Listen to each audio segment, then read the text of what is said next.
45 minute के stay में वो 35 मिनट सिर्फ और सिर्फ भाषण देते रहे कि आप पार्टी में आकर के मर्ज कर जाइए, पार्टी में मर्ज कर जाइए। हम कुछ गुस्सा में भी बोले कि लगता है कि आप बूढ़ा हो गए हैं। और जहाँ तक मर्ज की बात है, हम मर्ज नहीं करेंगे कि अगर मर्ज नहीं कीजिएगा तो बाहर जाइए। दो बार उन्होंने कहा कि बाहर जाइए। तो बाहर जाइए तो हमने इस्तीफा दिला दिया। तो इस तरह से तेजस्वी जी को शायद घटनाक्रम नहीं मालूम है, इसलिए बोल रहे हैं। हम उनका सम्मान करते हैं। देख रहे हैं लाइव सिटीज और आपके साथ मैं हूं वसीम खान। देखिए, संतोष सुमन के मंत्री पद से इस्तीफे के बाद एक बार फिर से बिहार की सियासत गर्म दिख रही है। कल जेडीयू के राष्ट्रीय अध्यक्ष ललन सिंह ने कई सवाल खड़े किए हैं। हमारे साथ जीतन राम मांझी जी खुद हैं बातचीत करने के लिए। हमको छोटी दुकान ललन सिंह ने बता दी है। जीतन राम मांझी जी, देखिए, दुकान का अर्थ होता है खरीद फरोख्त। तो मैं तो एक कहता हूँ, ललन बाबू के प्रति मेरी बड़ी श्रद्धा है व्यक्तिगत रूप में। किसी भी व्यक्ति से मेरा कोई वैसा ये नहीं है, सबको मैं श्रद्धा की दृष्टि से देखता हूँ। लेकिन ये बात राष्ट्रीय अध्यक्ष होने के नाते उन्होंने कही है, इसको आप लोग भी जज कर सकते हैं कि खरीद फरोख्त के लिए ही दुकान है। तो जाकी रही भावना जैसी प्रभु मुहूर्त देखी तीन तैसी। उसका अर्थ है कि गोगल्स लगाइएगा काला तो उजला तो नहीं मिलेगा। तो इसलिए हम लोग तो उजला गोगल्स लगाते हैं जहाँ की साफ सब कुछ होता है। यहाँ खरीद फरोख्त का कोई मामला नहीं है। मामला सिर्फ है अपना अस्तित्व को बचाने का। जब हिंदुस्तानी अवाम मोर्चा सेकुलर गठन हो रहा था, उस समय उद्देश्य सिर्फ यही था कि जीतन मांझी जो 2014-15 में बिहार के मुख्यमंत्री के रूप में कई एक काम किया, उस काम का इम्प्लीमेंटेशन करावेंगे सरकार में रह करके या सरकार से बाहर होकर। तो उस समय संजोग ऐसा बना कि सरकार के लाई पार्टी के रूप में हमको रहने का मौका मिला।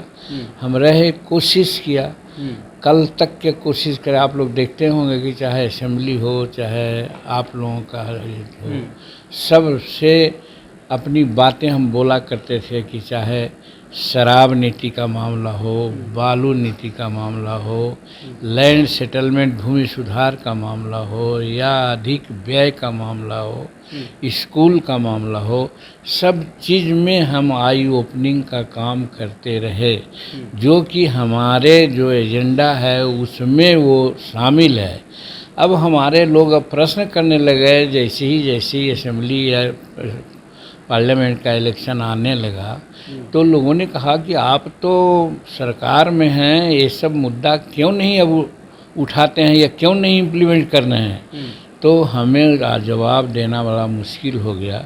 इसलिए हम बात किया 7 तारीख को, आपने देखा होगा कि हम सारे विधायकों के साथ माननीय मुख्यमंत्री से जाके मिला और कहा कि मान्यवर, हमारे विधायक लोग असंतुष्ट हैं क्योंकि उनके क्षेत्र में काम नहीं हो रहा है।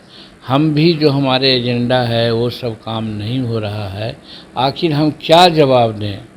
तो 45 मिनट के स्टे में वो 35 मिनट सिर्फ और सिर्फ भाषण देते रहे कि आप पार्टी में आकर के मर्ज कर जाइए, पार्टी में मर्ज कर जाइए। हम कुछ गुस्सा में भी बोले कि लगता है कि आप बूढ़ा हो गए हैं। बूढ़ा होने के उपरांत इस तरह की बातें होती है। हमारी बात भी तो सुनिए अब। तब हमने उनको सुनाया कि ये सारी बातें हैं। और जहाँ तक मर्ज की बात है, हम मर्ज नहीं करेंगे। तब उन्होंने कहा कि अगर मर्ज नहीं कीजिएगा तो बाहर जाइए। दो बार उन्होंने कहा कि बाहर जाइए। तब हमारे सामने विकल्प क्या था? हम उसी दिन डिसीजन ले लिए होते, लेकिन हमारी पार्टी डेमोक्रेटिक पार्टी है। हमने सोचा कि हम कोर कमेटी की बैठक बुलावें, और आपने देखा कि हम 9 तारीख को कोर कमेटी की बैठक बुलाई। सबों ने एक मत से कहा कि हमको मर्ज करने की कोई ज़रूरत नहीं है, और यही कारण है कि हमने कहा कि हम मर्ज नहीं करेंगे। तब हुआ था, उस समय हम गया जा रहे थे, तो हुआ कि कब आप पटना आइएगा, तो हम कहा 12 को आवेंगे। तो 12 को आए। वैसे ही विजय कुमार चौधरी जो हमारे अफेयर्स को तथाकथित रूप में देखते थे मुख्यमंत्री के द्वारा, मुख्यमंत्री जी जो भी बात होती थी हिंदुस्तानी अवाम मोर्चा सेकुलर का अफेयर्स, वो विजय कुमार चौधरी के माध्यम से ही होती थी। तो उन्होंने हमसे कहा, तो हम कहा ठीक है कल आकर के मिलेंगे। तो आपने देखा कि 13 तारीख को सुबह जाकर के हम मिले उनसे और कह दिया कि हमारे लोगों का ये डिसीजन है कि हम आपके साथ नहीं रहेंगे, मर्ज नहीं करेंगे और इस शर्त पर किसी प्रकार का कोई कॉम्प्रोमाइज़ नहीं। तब उन्होंने कहा कि तब आप बाहर जाइए, तो बाहर जाइए, तो हमने इस्तीफ़ा दिला दिया। तो कहने का मतलब इसमें खरीद फरोख्त का कोई सवाल ही नहीं है, सवाल है मुद्दा का कि जिन मुद्दों को लेकर के हमारी पार्टी गठित है वो मुद्दा वहाँ पूर्ण नहीं होते देखा गया। तब हम लोगों ने उनको कहा, ये भी नहीं कि चुपचाप निकल गए, हमने उनको कहा और सारे विधायकों के साथ कहा। अब उनकी मर्जी नहीं थी तो हम निकल गए और इस्तीफ़ा दे दिया हमारे लोगों पर ने। तेजस्वी यादव तो कह रहे हैं मांझी जी कि जितना मान सम्मान आपको मिला, मुख्यमंत्री नीतीश कुमार ने आपको सीएम बनाया, संतोष सुमन को राजद ने कोटे से एमएलसी बनाकर और फिर नीतीश कुमार ने मंत्रिमंडल में शामिल किया और फिर इस तरीके से विश्वासघात सही नहीं है। देखिए, तेजस्वी जी का कहना ठीक है, सबों ने हमको मान सम्मान दिया और हम बिहार विधानसभा के सदस्यों का भी, माननीय नेताओं का भी शुक्रगुजार हैं कि व्यक्तिगत रूप में हमको हर तरह से सम्मान मिला और हम अपने को सम्मानित मानते हैं।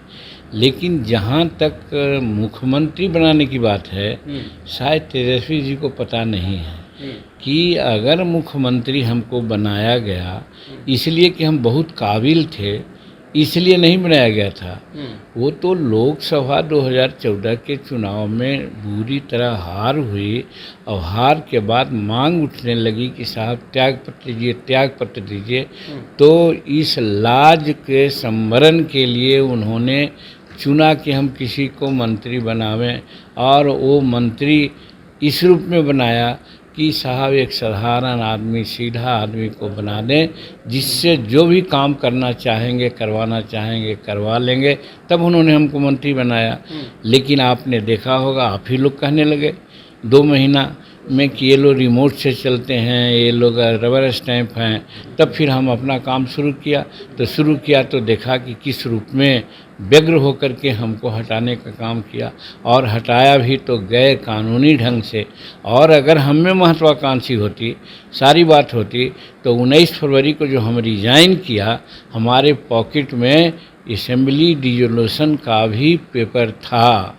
हम चाहते तो 6 महीना और मुख्यमंत्री हम रहते और असेंबली को डिसॉल्व कर देते, लेकिन हम उचित नहीं समझा और रिजाइन किया। तो इसलिए मैं कह सकता हूँ कि सम्मान तो उन्होंने दिया, लेकिन अशांति जो कहते हैं अपमान भी तो उन्होंने ही किया, अपमानित भी किया। आप लेजिस्लेचर पार्टी की बैठक, लेजिस्लेचर पार्टी का नेता बुलाता है, हम नेता थे, लेजिस्लेचर पार्टी की बैठक हम 19 फरवरी को बुला लिया था। फिर कौन ऐसी बात आ गई थी कि राष्ट्रीय अध्यक्ष के द्वारा 13 फरवरी को लेजिस्लेचर पार्टी की बैठक बुला ली गई, जो अनकॉन्स्टिट्यूशनल था।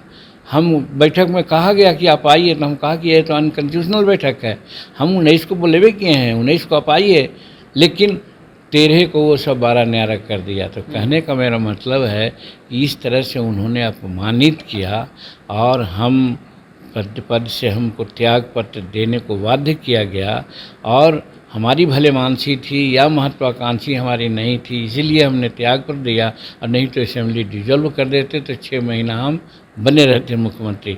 तो इस तरह से तेजस्वी जी को शायद घटनाक्रम नहीं मालूम है, इसलिए बोल रहे हैं। हम उनका सम्मान करते हैं, हम उनको हर वक्त कहा करते हैं कि उनमें ऊर्जा है, वो काम कर सकते हैं। लेकिन उनकी बात है, वो अगर गलत समझते हो तो उनकी बात है, लेकिन हम समझते हैं कि ये जो हम आपसे बात किया, इससे शायद उनको स्पष्टता मिल जाएगी। पर अब क्या सीताराम मांझी एकला चलो में चलेंगे? राजनीतिक परिस्थितियां आप ऐसी हैं, वो भी खड़े हैं। एक आखिरी सवाल, अब क्या आगे क्या जीतनराम मांझी ने सोचा है? एकला चलो की राजनीति? 18 तारीख को हमने एग्जीक्यूटिव की बैठक बुलाई है, उस दिन तय करेंगे कि क्या होगा। तो आपने सुना, जीतनराम मांझी को स्पष्ट रूप से कहते नजर आ रहे हैं कि 18 तारीख को ही फैसला लिया जाएगा कि आगे किस रूप में राजनीति जो है वो करनी है। खैर, इस वीडियो में इतना ही। आपका बहुत बहुत शुक्रिया।